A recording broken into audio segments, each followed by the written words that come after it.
بسم اللہ الرحمن الرحیم۔ تفسیر ابن کثیر میں حافظ ابن کثیر نے قرآن پاک کی سورہ نساء کی ایک آیت کی ذیل میں ایک واقعہ بیان کیا ہے جو روایات ابن حاتم اور ابن جلیل ابن مجاہد رحمت اللہ علیہ نے بھی بیان کیا ہے۔ قصہ کچھ اس طرح ہے کہ ایک حاملہ عورت تھی۔ حاملہ عورت نے ایک لڑکی کو جنم دیا تو اس نے اپنے غلام کو کہا کہ کہیں سے آگ تلاش کر کے لے آؤ۔ وہ باہر نکلا، اس نے دروازے پر ایک شخص کو پایا۔ اس شخص نے غلام سے پوچھا کہ کیا بیٹا پیدا ہوا ہے یا پھر بیٹی؟ غلام کہنے لگا بیٹی پیدا ہوئی ہے۔ اس شخص نے غلام کو آگاہ کیا کہ یہ لڑکی 100 آدمیوں کے ساتھ بدکاری کرے گی۔ 100 آدمیوں سے زناکاری کے بعد اس پیدا ہونے والی لڑکی کی شادی تمہارے ساتھ یعنی اپنی ماں کے غلام کے ساتھ ہوگی۔ شادی کے بعد اس لڑکی کی موت کا باعث ایک مکڑی ہوگی۔ غلام اس شخص کی بات سن کر بہت پریشان ہوا۔ غلام نے سوچا میں یہ بات آج ہی ختم کر دوں گا۔ اس غلام نے ایک تیز چھری لی، اس نے پیدا ہونے والی لڑکی کے پیٹ کو چیر دیا۔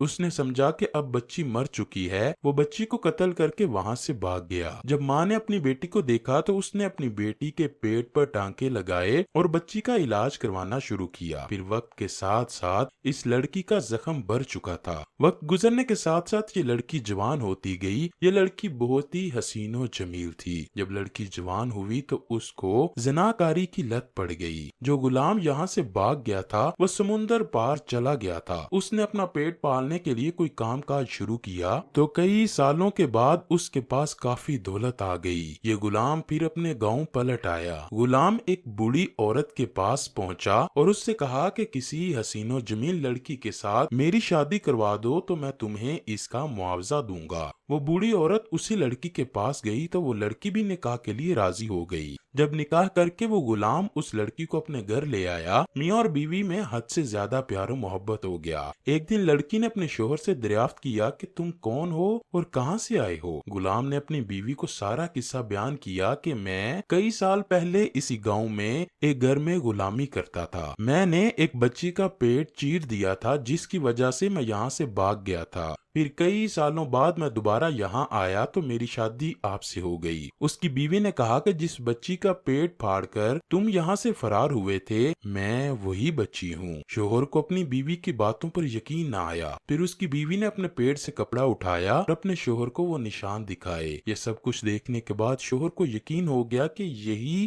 وہ لڑکی ہے۔ غلام نے کہا کہ اگر تو ہی وہ لڑکی ہے تو تیری ایک بات مجھے اور بھی پتا ہے۔ لڑکی نے پوچھا وہ کیا؟ شوہر نے کہا تو 100 آدمیوں کے ساتھ بدکاری کر چکی ہے۔ غلام کی بیوی نے کہا تم سچ کہہ رہے ہو، میں کافی آدمیوں سے بدکاری کر چکی ہوں۔ شوہر نے اپنی بیوی سے کہا مجھے تیری ایک اور بات کے بارے میں علم ہے کہ تیری موت کا سبب ایک مکڑی بنے گی۔ شوہر کہنے لگا مجھے تم سے بے پناہ محبت ہو چکی ہے جس وجہ سے میں تمہیں کیے ہوئے سارے زنا معاف کر رہا ہوں، لیکن میں چاہتا ہوں کہ اب تمہاری موت نہ ہو۔ میں تمہارے لیے خوبصورت محل تیار کرواتا ہوں تو اس محل میں ہی آرام کی زندگی بسر کرنا تاکہ کیڑے مکوڑے وہاں تک نہ پہنچ سکیں۔ شوہر نے ایک بہت ہی پیارا محل تیار کروایا، ایسا خوبصورت محل کہ جس کے کمرے میں مکڑی کے جانے کا سوال بھی پیدا نہ ہو۔ ایک دن دونوں میاں بیوی بیٹھے ہوئے تھے کہ انہیں اچانک چھت پر ایک مکڑی نظر آئی۔ عورت نے مکڑی کو دیکھتے ہی کہا کہ یہ مکڑی میری جان لینے کے لیے یہاں آئی ہے۔ اچھا یہ بات ہے، میں اس کو ہی مار دیتی ہوں۔ بیوی نے اپنے غلاموں کو حکم دیا کہ مکڑی کو زندہ پکڑ کر میرے پاس لایا جائے۔ غلاموں نے مکڑی کو پکڑا اور مکڑی کو لڑکی کے سامنے پیش کیا۔